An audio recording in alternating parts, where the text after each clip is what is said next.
ಮೆಂತ್ಯ ಸೊಪ್ಪು ಆರೋಗ್ಯಕ್ಕೆ ತುಂಬಾ ಒಳ್ಳೆಯದು. ಸೊಪ್ಪುಗಳಲ್ಲಿ ತುಂಬ ಆರೋಗ್ಯದಾಯಕವಾದ ಸೊಪ್ಪು ಅಂತ ಹೇಳಿದರೆ ಅದು ಮೆಂತ್ಯ ಸೊಪ್ಪು. ಈ ಮೆಂತ್ಯ ಸೊಪ್ಪನ್ನು ಬಳಸಿ ಇವತ್ತು ಒಂದು ರೈಸ್ ಬಾತನ್ನು ಅಥವಾ ಪಲಾವನ್ನು ಮಾಡೋಣ ಬನ್ನಿ. ಮೊದಲನೇದಾಗಿ ಮೆಂತ್ಯ ಸೊಪ್ಪನ್ನು ತೊಗೊಂಡಿದ್ದೀನಿ, ಅದನ್ನು ತೊಳೆದು ನಾನು ಎಲ್ಲ ರೆಡಿ ಮಾಡಿ ಇಟ್ಕೊಳ್ತೀನಿ. ಹಾಗೆ 2-3 ಈರುಳ್ಳಿಯನ್ನು ಕೂಡ ಉದ್ದುದ್ದಕ್ಕೆ ಕಟ್ ಮಾಡಿ ರೆಡಿ ಮಾಡಿ ಇಟ್ಕೊಂಡಿದ್ದೀನಿ. ಹಾಗೆ ಜಾರಿಗೆ ಇಲ್ಲಿ ನಾನು ಶುಂಠಿಯನ್ನು ಹಾಕ್ಕೊಂಡಿದ್ದೀನಿ, ಸ್ವಲ್ಪ ಕಾಯಿಗಳನ್ನು ಪೀಸ್ ಮಾಡಿ ಹಾಕ್ಕೊಂಡಿದ್ದೀನಿ, ಬೆಳ್ಳುಳ್ಳಿಯನ್ನು ಕೂಡ ಹಾಕ್ಕೊಂಡಿದ್ದೀನಿ, ಸ್ವಲ್ಪನೇ ಚಕ್ಕೆ ಲವಂಗ 2 ಮೆಣಸು ಇಷ್ಟನ್ನು ಕೂಡ ಹಾಕಿ ನಾನೀಗ ರುಬ್ಕೊಳ್ತಿದ್ದೀನಿ. ಮತ್ತು ಒಂದು ಪಾತ್ರೆ ಇಟ್ಟು ಅದರಲ್ಲಿ 1-1.5 ಸ್ಪೂನ್ ತುಪ್ಪ ಹಾಕಿ ಮೊದಲನೇದಾಗಿ ನಾನು ಮೆಂತ್ಯ ಸೊಪ್ಪನ್ನು ಚೆನ್ನಾಗಿ ಹುರ್ಕೊಳ್ತೀನಿ. ಈ ರೀತಿ ಮಾಡೋದ್ರಿಂದ ಮೆಂತ್ಯ ಸೊಪ್ಪು ಕಹಿ ಇರೋದಿಲ್ಲ, ಹಾಗೆ ಟೇಸ್ಟು ಕೂಡ ತುಂಬಾ ಚೆನ್ನಾಗಿರುತ್ತೆ. ಫಸ್ಟು ಮೆಂತ್ಯ ಸೊಪ್ಪನ್ನು ತುಪ್ಪದಲ್ಲಿ ಹುರ್ಕೊಳ್ಬೇಕು. ಮೊದಲನೇ ಸ್ಟೆಪ್ ಇದು. ನನಗಂತೂ ತುಂಬಾ ಇಷ್ಟ ಆಗುತ್ತೆ ಈ ರೀತಿ ಹುರಿದು ಮಾಡುವಂತಹ ಒಂದು ವಿಧಾನ. ಹಾಗೆ ಸ್ವಲ್ಪ ಉಪ್ಪನ್ನು ಕೂಡ ಹಾಕೋಬೇಕು.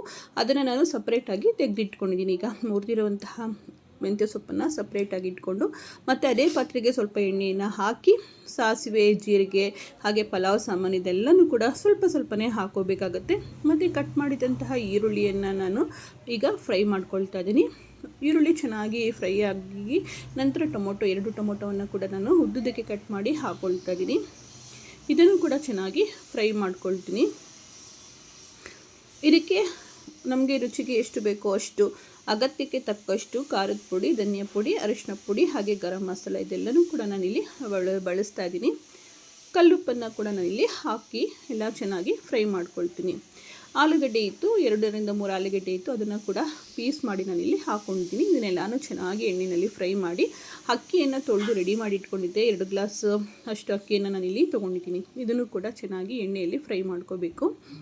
ಈ ರೀತಿ ಮಾಡೋದ್ರಿಂದ ಅನ್ನ ಉಡಿಯಾಗಿ ಇರುತ್ತೆ, ಹಾಗೆ ಟೇಸ್ಟು ಕೂಡ ತುಂಬ ಚೆನ್ನಾಗಿ ಬರುತ್ತೆ. ಅಳತೆಗೆ ತಕ್ಕ ಹಾಗೆ ನಾನು 2 ಗ್ಲಾಸ್ ಅಕ್ಕಿಗೆ 4 ಗ್ಲಾಸಷ್ಟು ನೀರನ್ನು ಹಾಕ್ಕೊತಾ ಇದ್ದೀನಿ. ಹಾಗೆ ಹುರಿದಿದ್ದಂತಹ ಮೆಂತ್ಯ ಸೊಪ್ಪು ಏನಿದೆ ಅದನ್ನು ನಾನು ಈಗ ಹಾಕ್ಕೊಳ್ತಾ ಇದ್ದೀನಿ.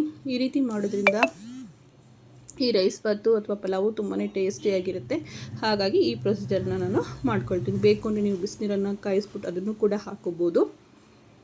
ಇದಕ್ಕೆ ಬೇಕು ಅಂತ ಅಂದರೆ ನಿಮ್ಗೆ ಇಷ್ಟ ಆಯಿತು ಅಂದರೆ ಬಟಾಣಿ ಅಥವಾ ಬೇರೆ ಏನಾದ್ರು ತರಕಾರಿ ಬೇಕಾದ್ರೂ ಹಾಕ್ಕೊಳ್ಬೋದು. ನಾನಿದು ಮೆಂತ್ಯ ಸೊಪ್ಪಿನ ಪಲಾವ್ ಅಂತಲೇ ಇರೋದ್ರಿಂದ ನಾನು ಮೆಂತ್ಯ ಸೊಪ್ಪನ್ನೇ ಜಾಸ್ತಿ ಬಳಸಿದ್ದೀನಿ.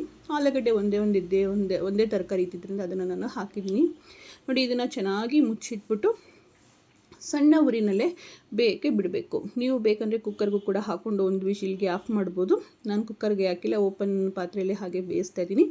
ಈಗ ನೋಡಿ, ನೀರೆಲ್ಲ ಚೆನ್ನಾಗಿ ಎಳ್ಕೊಂಡಿದೆ. ಈಗ ಅನ್ನ ರೆಡಿಯಾಗಿದೆ. ಇವಾಗ ಮತ್ತೆ ಇನ್ನೊಂದು 5 ನಿಮಿಷ ಹಾಗೆ ನಾನು ಮುಚ್ಚಿಟ್ಬಿಟ್ಟು ಬೇಯಿಸ್ಕೊತೀನಿ. ಅನ್ನ ಉಡಿಯಾಗಿ ಉದುರಾಗಿ ತುಂಬಾ ಚೆನ್ನಾಗಿ ಬರುತ್ತೆ. ಈ ಸಮಯದಲ್ಲಿ ನೀವು ಬೇಕು ಅಂತ ಹೇಳಿದ್ರೆ ನಿಂಬೆ ರಸ ಹಾಗೆ ತುಪ್ಪ ಇದನ್ನು ಕೂಡ ಹಾಕೋಬೋದು. ತುಂಬಾ ಸಿಂಪಲ್ಲಾಗಿ ತುಂಬಾ ಟೇಸ್ಟಿಯಾಗಿ ಬರುತ್ತೆ ಈ ಒಂದು ರೆಸಿಪಿ. ಮೆಂತ್ಯ ಸೊಪ್ಪಲ್ಲಿ ತುಂಬ ವಿಧವಾದಂತಹ ರೆಸಿಪಿಗಳನ್ನು ಮಾಡ್ಬೋದು. ಅದರಲ್ಲಿ ಇದು ಒಂದು ವಿಧಾನ.